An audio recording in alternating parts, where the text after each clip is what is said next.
औज़ुबिल्लाहिमिनश्शैतानिर्रजीम बिस्मिल्लाहिर्रहमानिर्रहीम। अस्सलाम वालेकुम व्यूअर्स, के हाल हैं? खैरियत से हैं? उम्मीद है आप सब खैरियत से होंगे। अल्लाह ताला आप सबको अपनी हिफ्ज़-मान में रखे। आज हमारा टॉपिक 2.2 किलोवाट इन्वर्टर के हवाले से है, जिसमें मैंने ड्रा किया है। आपको समझाने के लिए ड्राइंग की मदद से मैं आपको समझाऊंगा ताकि आपको आसानी से समझ सकें और आप उसको जो है इंस्टॉल कर सकें। इस 2.2 किलोवाट इन्वर्टर में मैंने 9 प्लेट्स 170 वाली इस्तेमाल की हैं। आप इसमें डिफरेंट वाट की इस्तेमाल कर सकते हैं, कोई मसला नहीं है।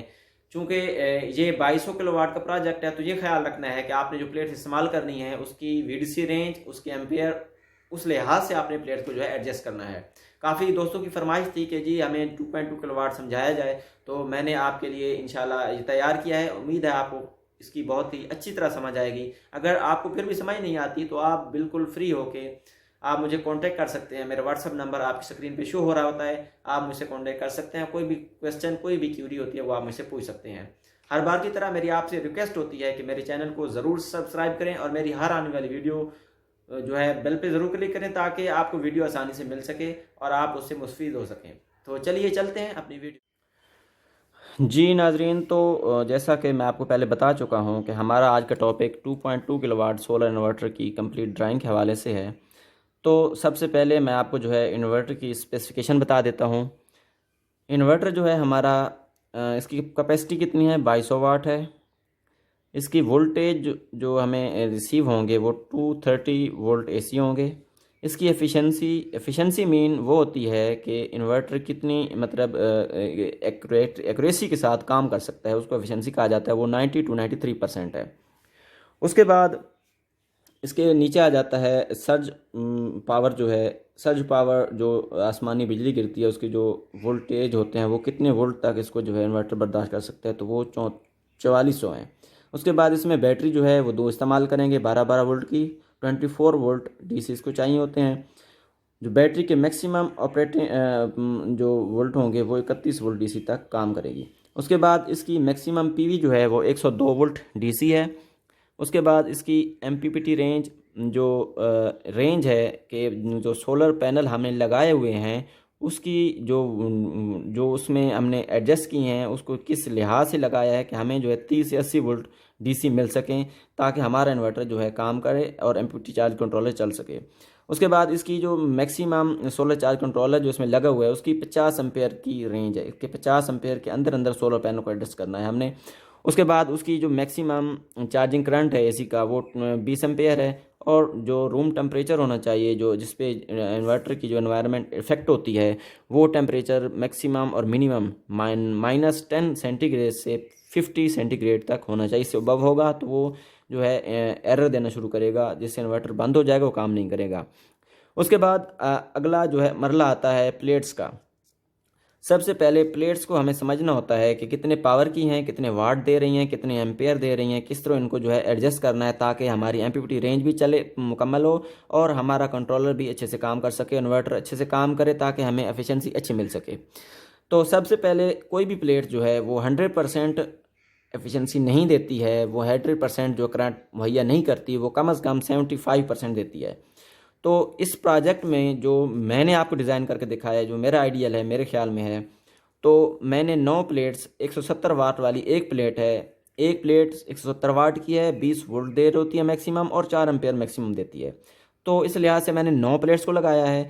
तीन तीन प्लेट्स को सीरीज़ करके फिर इन तीनों सेट को जो है आपस में पैरेलल कर दिया है। ठीक है, जैसा कि आपको नज़र भी आ रहा है कि इसकी माइनस इसकी जमा, इसकी माइनस इसकी जमा। एक सेट मेरा जो है ये मुकम्मल हो गया। दूसरा सेट वो भी इसी तरह पहले की तरह सेम 2 सेट। तीसरा सेट 1 2 3 और वो भी इसी तरह। अब इन तीनों की जो माइनस पॉइंट थे और इनके जो नंबर जमा वाले पॉइंट्स थे वो हमने एक कर दिए। कैसे? इसकी माइनस, इसकी माइनस, इसकी माइनस एक हो गई, इसकी जमा, इसकी जमा, इसकी जमा एक हो गई। तो हमारे पास 2 पॉइंट आ गए। एक पॉइंट ये है और एक पॉइंट ये है। ठीक है। उसके बाद आगे मरला आता है ब्रेकर लगाने का।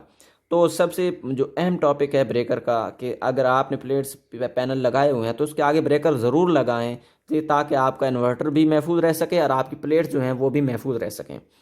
तो यहाँ पे ब्रेकर जो है मेरे ख्याल में 32 एम्पेयर या मिनिमम आप 20 एम्पेयर से भी लगा सकते हैं, लेकिन 32 एम्पेयर बेस्ट रहेगा। आपने 32 एम्पेयर लगाना है। 2 पॉइंट्स आपके माइनस और जमा इस ब्रेकर में पहुँच चुके। अब यहाँ से ये आउट होंगे और हाँ, यहाँ पे एक और चीज़ बताता चलूँ आपको कि आपने अच्छी से अच्छी वायर लेनी है। मेरे ख्याल में 6 mm जो है वो कापर की बहुत ही बेहतर होती है। इस प्रोजेक्ट में आपने 6 mm की वायर इस्तेमाल करनी है। तो यहाँ से 2 पॉइंट निकले और सीधे इन्वर्टर में चले गए। उसके बाद अगला टॉपिक आता है बैटरी का, दूसरा मरला। अब बैटरीज, ये बंदे की अपनी मर्जी होती है कि वो बैकअप रात को रखना चाहता है या नहीं रखना चाहता, तो वो उस लिहाज से जो है बैटरीज लगाएगा। यहाँ पे मैंने 100 एम्पेयर की बैटरी इस्तेमाल की हैं। आप यहाँ पे 50 एम्पेयर भी इस्तेमाल कर सकते हैं कि जस्ट आपने डे को चलाना है, दिन को चलाना है, कि वो आपके लिए 50 एम्पेयर भी बहुत ही है। लेकिन अगर आपने रात को बैकअप रखना है तो आप कम से कम 200 एम्पेयर रखें ताकि आपको रात को जो है अच्छी एफिशिएंसी से मिल सके। तो मैंने 2 बैटरीज लगाई 12-12 वोल्ट की, इनको आपस में सीरीज़ किया, फिर इनके 2 पॉइंट जो है वो मैंने ब्रेकर में दे दिए। अब बैटरीज के साथ भी ब्रेकर आपने ज़रूर लगाना है, कम से कम 60 एम्पेयर का होना चाहिए ताकि ज़्यादा से ज़्यादा लोड जो है वो मैं ऐसे रात को ले सकूं। अब यहाँ से 2 पॉइंट्स निकल के इस ब्रेकर में और ब्रेकर से 2 पॉइंट निकल के इस इन्वर्टर में आ जाते हैं, जामा और माइनस, ठीक है। उसके बाद तीसरा आगे मरला होता है AC इन और AC आउट का। AC इन वो होती है जो आप इस इन्वर्टर को दे रहे होते हैं कि फ़र्ज़ किया धूप चली गई, बादल आ जाते हैं, तो आपकी ये प्लेट जो हैं वो करंट कम कर जाती हैं, जिसकी वजह से आपकी जो बैटरीज हैं वो कंज्यूम होना शुरू हो जाती हैं। तो आप चाहते हैं कि मेरी बैटरी कंज्यूम ना हो, मैं रात को इनको इस्तेमाल कर सकता हूँ, तो आपको जो है AC इन साथ में रखना पड़ेगा ताकि अगर प्लेट्स जो है लाइट्स जाने की वजह से, रोशनी कम होने की वजह से, ये प्लेट्स की रोशनी जो वोल्टेज हैं वो कम होंगे तो करंट ज़ाहिर कम होगा। तो इससे बचने के लिए आपको AC इन करना पड़ेगा ताकि आपका इन्वर्टर जो आपके घर जो लोड चल रहा है आपका वो चलता रहे, उसको डिस्टर्बेंस ना आए उसमें। तो यहाँ पे आपने इसको 12-12 वोल्ट को 24 वोल्ट बनाने के बाद ब्रेकर से 2 पॉइंट निकल के इसमें आ जाएंगे और यहाँ से एक AC आउट होकर आपके घर के लोड की तरफ चली जाएगी, हाउस लोड की तरफ, ठीक है। उसके बाद बहुत ही जो अहम टॉपिक है कि आपने, कुछ लोग कहते हैं कि जी हमारे पास 170 वाट नहीं है, 150 वाट हैं या इससे अबाव हैं, तो अगर आप चाहते हैं कि जी हम छोटी प्लेट ज़्यादा नहीं लगा सकते, बड़ी प्लेट्स का हल बताएं, सोल्यूशन बताएं, तो वो भी मैं आपको बता देता हूं कि आप इसमें 330 वाट की 4 प्लेट इस्तेमाल कर सकते हैं। 4 प्लेट्स आपने इस तरह इस्तेमाल करनी है कि 2 की सीरीज़ बनाने के बाद इन चारों को पैरेलल कर देना है, ठीक है। यानी ये 2 हैं और ये 2 4, तो आपने किस तरह लगाना है, इन 2 की सीरीज़ और फिर इन 2 की सीरीज़, जैसा कि इनको मैंने लगाया, इसी तरह आपने इनकी माइनस इकट्ठी कर देनी है, इनकी जमा इकट्ठी करने के बाद आपके पास 2 पॉइंट आएंगे। उसी तरह तो चूँकि हमारे पास ये 9 हैं प्लेट्स लगी हुई 170 वाट वाली, तो हमें यहाँ से 1530 वाट मिल रहे हैं, 60 वोल्ट DC मिल रहे हैं और 12 एम्पेयर मिल रहे हैं। अब जो सबसे अहम टॉपिक होता है MPPT रेंज का 30 से 80 और मैक्सिमम 102 वोल्ट। तो आपने ख्याल ये रखना है कि आपने प्लेट इस तरह लगानी है कि आपकी जो MPPT रेंज है वो भी 30 से 80 के दरमियान रहे और उसके एम्पेयर हैं वो भी 50 से क्रॉस ना करें। तो इसलिए आपने इसको इस तरह एडजस्ट करना है जिस तरह मैंने आपको बताया है कि आप बड़ी प्लेट इस तरह का लगा सकते हैं, छोटी प्लेट जो हैं वो आप इस तरह लगा सकते हैं, या इसके अलावा आप जो है 150 वाली प्लेट लगाना चाहते हैं तो वो भी आप इसको लगा सकते हैं, 6 लगा सकते हैं। इसी तरह जिस तरह मैंने सीरी लगाई है इस तरह आपने पैरेलल सीरी लगाने के बाद इनको पैरेलल कर देना है 6 की 6 को। तो अगर 4 लगाई हैं आपने तो आपके पास 80 वोल्ट आ जाते हैं, क्योंकि बड़ी प्लेट जो होती है वो 40 वोल्ट दे रही होती है, छोटी प्लेट जो है वो 20 वोल्ट दे रही होती है। तो इस लिहाज से आपके पास 80 वोल्ट बनेंगे। ये भी 80 वोल्ट हमारी MPPT रेंज है, मैक्सिमम 102 है, मिनिमम 80 वोल्ट होने चाहिए, यानी 30 से 80 वोल्ट के दरमियान वोल्ट होने चाहिए ताकि इन्वर्टर जो है वो चल सके। तो यहाँ पे अब ये टॉपिक एंड होता है। उसके बाद हमारा अगला जो मरला आता है वो लोड का आता है कि हम इस सेटअप पे हैं जो कितना लोड चला सकते हैं, क्या क्या चीज़ रन कर सकते हैं घर में। ये 4 चीज़, फ्रिज हो गया, डोंकी पंप हो गया और इस्त्री, ये 3 चीज़ें जो है मस्ट होती हैं, हर घर में होती हैं। उसके बाद बल्ब होते हैं, फ़ैन होते हैं, उसके बाद कंप्यूटर होता है, LED TV होता है, ये छोटे लोड होते हैं। तो इस पे जो है आप 10 bulb, 4 ceiling fan, 1 pedestal fan, 1 computer और 1 LED TV भी आप चला सकते हैं आसानी से अगर आप एक फ्रिज साथ चला रहे हैं।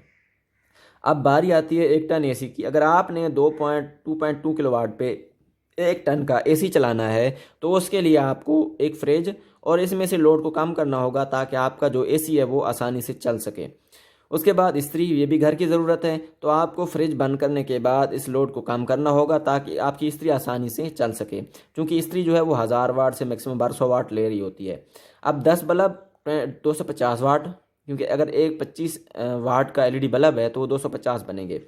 सीलिंग फ़ैन जो होता है वो मैक्सिमम जो है तकरीबन मेरे ख्याल में 75% जो है 75 वाट्स इसके दरमियान में ले रहा होता है। और पेडिस्टल फ़ैन जो होता है वो 50 से 65 वाट दरमियान ले रहा होता है। एक कंप्यूटर जो है वो 200 वाट लेता है, लैपटॉप इसी तरह होगा 65 वाट होंगे, और जो एलईडी टीवी होता है वो भी इसी तरह 35 वाट या 25 वाट के लगभग होते हैं।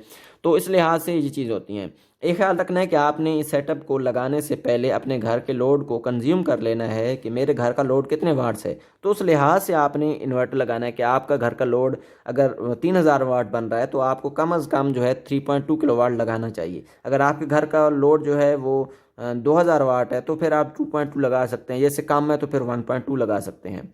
तो ये चीज़ें जो हैं देखने वाली होती हैं। ये चीज़ें परचेज़ करने से पहले आपको अपने घर का लोड ज़रूर कंज्यूम करना चाहिए ताकि आपको जो है बाद में परेशानी का सामना ना हो।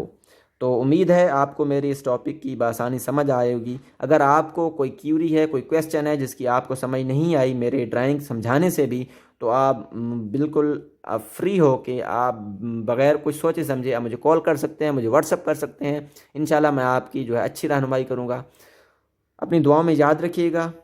शुक्रिया। अल्लाह हाफ़िज़। अस्सलामु अलैकुम।